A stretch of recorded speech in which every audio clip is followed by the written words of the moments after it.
No quartel da Força Tática, o ambiente é de luto profundo e silêncio pesado. O capitão Robson Furtado está sentado em sua mesa, com o uniforme de trabalho sobre os ombros, mas com o olhar fixo no vazio. Seus colegas de tropa, homens e mulheres acostumados com o perigo, não sabem como reagir diante de uma perda tão pessoal e brutal.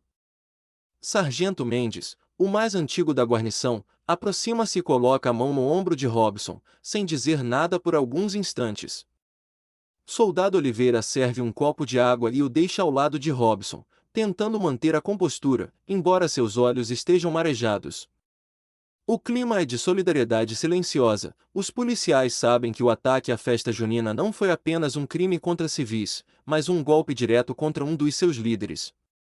Apesar da dor, o sentimento de revolta começa a tomar conta dos corredores do quartel da Força Tática. O sentimento de justiça. Entre os colegas de Robson, há um consenso implícito de que o DPCF deve dar uma resposta rápida e rigorosa aos responsáveis pelo atentado. A suspeita dos Malacara, a menção à gangue dos Malacara nos corredores gera um clima de alerta máximo. Os policiais sabem exatamente com que tipo de organização estão lidando e o risco que isso impõe à segurança de toda a Brotóvia. Enquanto Robson tenta processar sua dor, a equipe da Força Tática permanece em prontidão, aguardando as ordens do detetive Senalha para iniciar a caçada aos responsáveis pela morte de Carolina Aguiar e do padre Sebastião.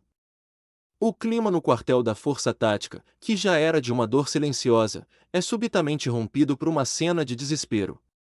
A entrada da professora Roberta, mãe de Carolina Aguiar, traz à tona o lado mais humano e devastador desta tragédia. A cena é de choque total. A agressão, a professora Roberta, dominada pelo luto e pela raiva, avança sobre o capitão Robson Furtado com um grito agonizante, desferindo um soco em seu rosto. Robson, entorpecido pela dor emocional, sequer tenta se defender, aceitando o golpe como se também se sentisse culpado pelo ocorrido. A intervenção, o inspetor-chefe Pierre Villanova reage prontamente. Com reflexos treinados, ele intercepta a senhora Roberta antes que ela consiga desferir um segundo golpe, mantendo-a contida de forma firme, porém respeitosa diante de sua fragilidade. O acolhimento. Villanova mantém a voz calma, apesar da tensão no ar. Por favor, senhora Roberta. Estamos fazendo o possível para pegar quem fez isso com a sua filha. Vem comigo no meu gabinete, vamos conversar. Enquanto Villanova conduz a mãe de Carolina para um local privado para tentar acalmá-la e, possivelmente, obter alguma informação que possa ter escapado, como se Carolina havia comentado sobre ameaças recentes ou comportamentos estranhos, o capitão Robson permanece imóvel, com o lábio cortado pelo soco. A situação no batalhão agora é crítica. A fragilidade do capitão, o soco de Roberta pode ter sido o estupim para Robson perder completamente o controle ou, inversamente, para que ele tome uma decisão impulsiva de agir por conta própria. A dor da família. A professora Roberta é uma peça-chave. Como mãe, ela pode ter ouvido confidências que Carolina não compartilhou com ninguém, nem mesmo com o noivo. Enquanto Villanova tenta amparar a professora Roberta, as doutoras Soninha Senalha e doutora Lívia Napolitano reúnem-se em uma sala reservada do DPCF para consolidar suas avaliações sobre a dinâmica do crime. Análise psicocomportamental inicial. As especialistas debatem os dois perfis envolvidos, o agressor e a vítima, Robson Furtado, sob a ótica da inteligência comportamental. Sobre o perfil do atirador, Malacara. As doutoras observam que a escolha da festa junina para o atentado não foi aleatória. O local foi escolhido por ser um ambiente onde a comunidade se sente segura, o que maximiza o choque psicológico na população de Brotóvia. A precisão dos disparos contra alvos específicos, a noiva e o padre, ignorando o tumulto geral, indica um comportamento organizado, desprovido de impulsividade, típico de indivíduos que buscam transmitir uma mensagem de poder inquestionável. A utilização de um veículo de fachada de peixaria sugere uma mente que valoriza a invisibilidade social, alguém que estudou a rotina da cidade para operar sem despertar suspeitas prévias. Sobre o estado do capitão Robson Furtado.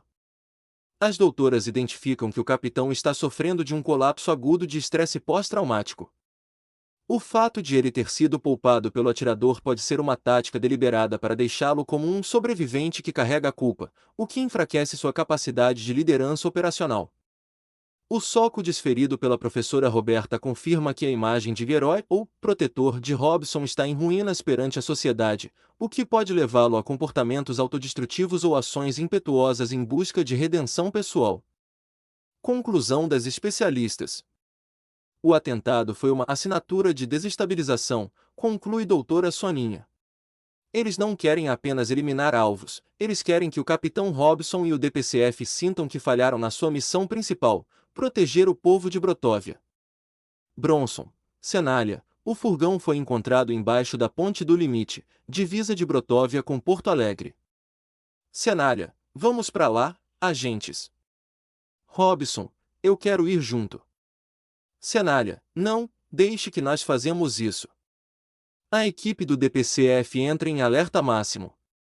A localização do furgão na Ponte do Limite, o ponto geográfico que marca a transição entre Brotóvia e Porto Alegre, é um local estratégico e sombrio. O deslocamento para a Ponte do Limite. A decisão de Cenália, ao negar a participação do capitão Robson, Cenália prioriza a integridade operacional e a saúde mental do colega, que ainda está visivelmente abalado pelo soco recebido da professora Roberta e pelo trauma do atentado. O comboio, Cenália, acompanhado pelos agentes táticos, parte imediatamente para a ponte. A ordem é cercar o perímetro antes de qualquer perícia, pois o furgão pode estar armadilhado ou ser uma isca para uma emboscada dos Malacara. A cena na ponte.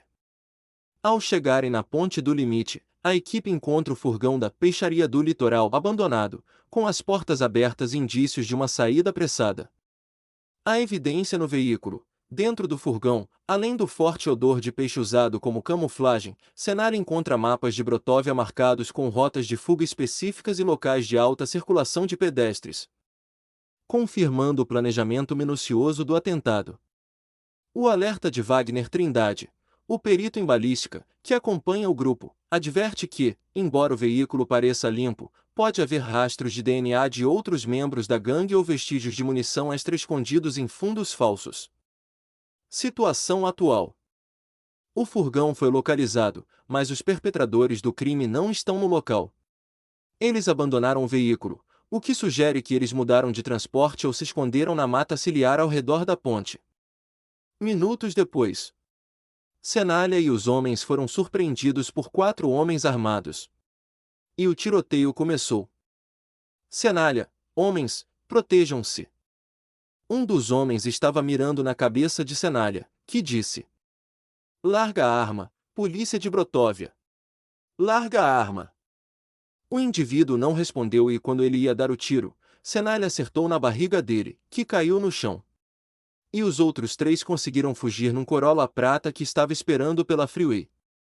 Krisha se aproximou do indivíduo que estava agonizando e quando puxou a carteira dele, a pior surpresa.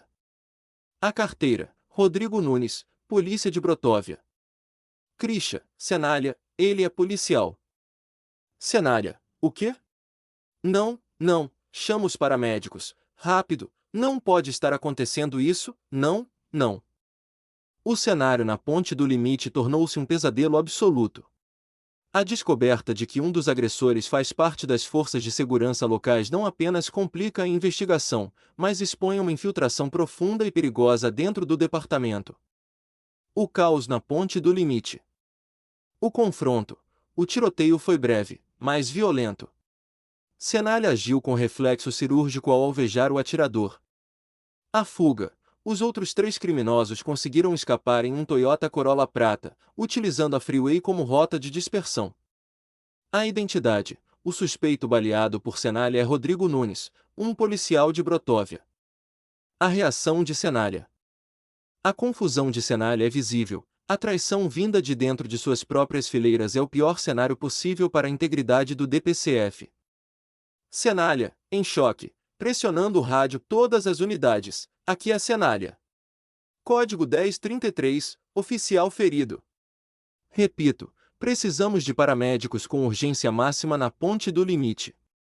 O indivíduo é um policial. Preciso de apoio médico para preservação da vida e interrogatório imediato. Christian Rivera, com as mãos trêmulas após a constatação, ele não pode morrer agora, detetive. Se ele for um infiltrado dos Malacara dentro do DPCF, ele é o nosso único elo para descobrir quem está por trás da morte da Carolina e do padre. Implicações estratégicas. Esta descoberta transforma completamente o caso. Infiltração. A gangue dos Malacara não tem apenas influência externa, eles têm olhos e ouvidos dentro da própria polícia de Brotóvia. Segurança da equipe. Senalha agora precisa determinar em quem do batalhão ele pode confiar, já que Rodrigo Nunes pode ter passado informações privilegiadas sobre a rotina de trabalho da equipe. Investigação interna. O fato de um policial estar envolvido reforça a teoria de Marluce Rivera de que a gangue é composta por ex-agentes ou indivíduos que conhecem profundamente as táticas policiais.